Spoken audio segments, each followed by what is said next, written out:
സജ്ജനങ്ങളെ, ഒരു മനുഷ്യായുസിൽ ഒരിക്കലെങ്കിലും ശുക്രദശയുടെ അനുഗ്രഹം ലഭിക്കുന്നവർ ഭാഗ്യവാന്മാരാണ്. ജാതകത്തിൽ ശുക്രൻ നിൽക്കുന്നത് അനുകൂല ഭാവങ്ങളിലോ ക്ഷേത്രങ്ങളിലോ ആണെങ്കിൽ അയാൾ ജീവിതത്തിലെ എല്ലാ സൗഭാഗ്യങ്ങളും അനുഭവിച്ചേ മതിയാവൂ. കഷ്ടതകൾക്ക് ശേഷമായിരിക്കും പലരെയും ശുക്രൻ അനുഗ്രഹിക്കാറ്. ശുക്രൻ്റെ അനുഗ്രഹം ലഭിച്ചാൽ ഹരിദ്വാറിൽ ഗംഗയുടെ ഒഴുക്ക് പോലെ അവസാനിക്കാത്ത ധനാഭിവൃദ്ധിയും നല്ല ഭാര്യയും നല്ല ഭർത്താവും കുടുംബ സൗഖ്യവുമെല്ലാം ലഭിക്കും. ശുക്രദശയിലാണ് ധനലക്ഷ്മി വീട്ടിൽ വന്ന് കുടികൊള്ളുന്ന സമയം. ശുക്രദശാകാലം കൃത്യമായി വിനിയോഗിച്ചാൽ ജീവിതകാലം മുഴുവൻ പ്രഭുവായി ജീവിക്കാം.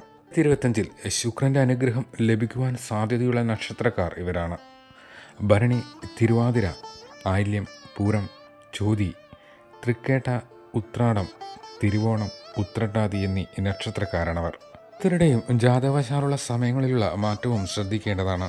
ഇഷ്ടപ്പെട്ടാൽ ഫോളോ ചെയ്യാൻ മറക്കില്ലല്ലോ.